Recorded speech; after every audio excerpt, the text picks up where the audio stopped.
Hello, everybody. Basically, we know that the number of infections seem to be going up and number of deaths seem to be going up. But I do want to stress that there is a light at the end of the tunnel. We are definitely seeing some changes that are in our favor. So let's talk about the actual numbers. We have, as of now, we have about 2,970,000 cases diagnosed with COVID-19. And of that, there are 206,000 deaths. Now, the mortality is approximately 6.9% globally. It is 5.7% in the United States. In Italy, it is still at 13.4%. In New York, it was at 7.4%. And in California, 3.9%. Even though these numbers suggest that things are going in the wrong direction, I think it's a matter of time that these numbers will change for the better. The percentage of people dying from this disease will go down. For example, in New York City, there is a very clear decrease in the number of hospitalizations, and there is a significant decrease in the number of patients that are on the ventilators. And a couple of graphs will show you that.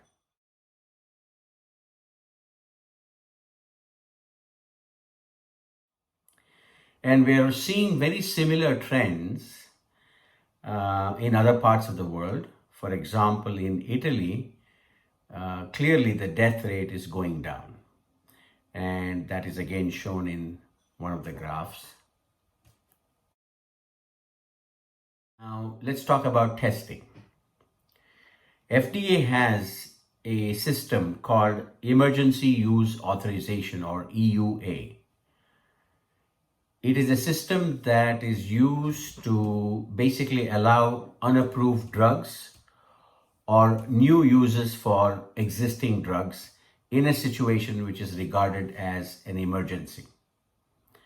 So based on that, there are about 32 tests approved to detect the coronavirus. This actually detects the virus particle, and again, these have not been quality controlled thoroughly, but there are some tests that are clearly more popular than others. And the best way to know about them is to call the local Department of Health or go to the CDC website. The other kind of test is called the antibody test. As you know, once somebody is infected with the COVID-19, there is an expectation that they will start making antibodies, and those can be detected using these tests. The antibody testing does not detect the virus. It only detects the response to the virus. There are about 4 antibody tests which have been approved. And of course, quality control is still an issue. There are significant false negatives and false positives. But within those limitations, I think these are useful tests to determine the existence of this infection in a large population.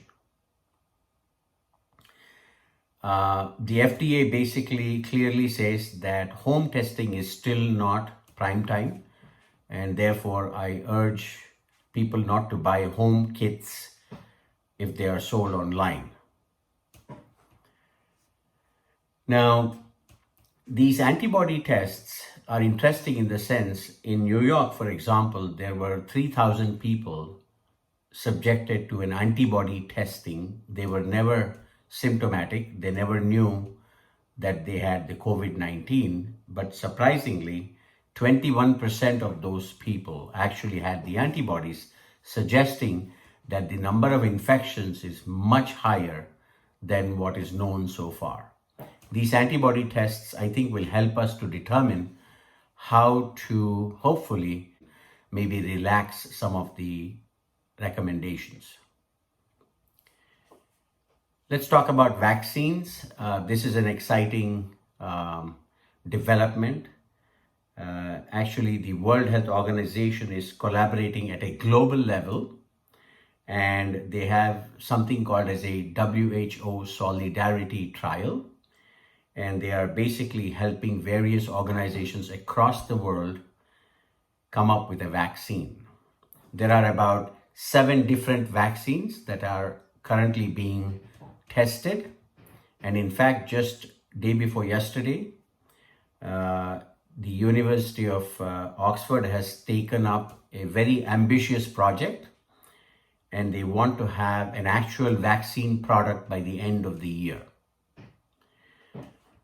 We're keeping our fingers crossed. Now, as far as treatments are concerned, I had talked about a drug called remdesivir, which is a nucleotide analog. Now, the first trial, which was conducted in 53 patients in China, was stopped early because they were not happy with the number of people enrolled. It was mistakenly published on the WHO website and taken off. It is very difficult to actually conclude whether it was an effective drug or not, but there is still a lot of promise based on some of the investigators who are looking at this drug.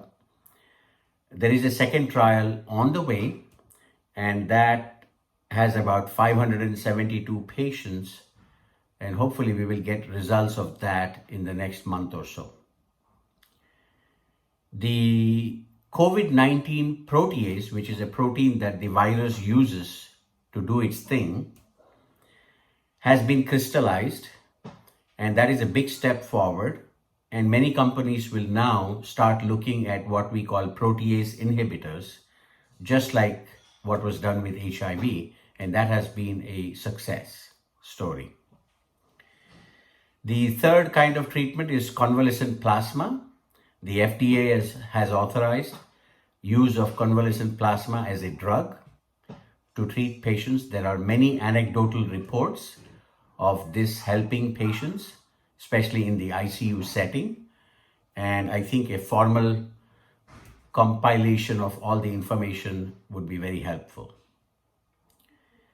The fourth class of drugs are called anti-inflammation medications. So one of them, which I had spoken about earlier, is called tocilizumab.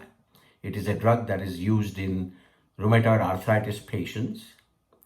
There is again a trial that is underway, checking for the efficacy of this medication. Based on some initial publication, again, which was done in China, there seems to be some benefit in patients who have excessive inflammation markers. So stay tuned on that one too. In summary, what I want to say is, yes, we are in a difficult situation. Our life has been changed upside down, but I think there is a light at the end of the tunnel, and I think that in the next 4 to 8 weeks, we will have some new treatment advances that will control this disease and help us to get on with our lives. I again salute all the healthcare workers who go every day to work, take risks, and protect our patients. Thank you.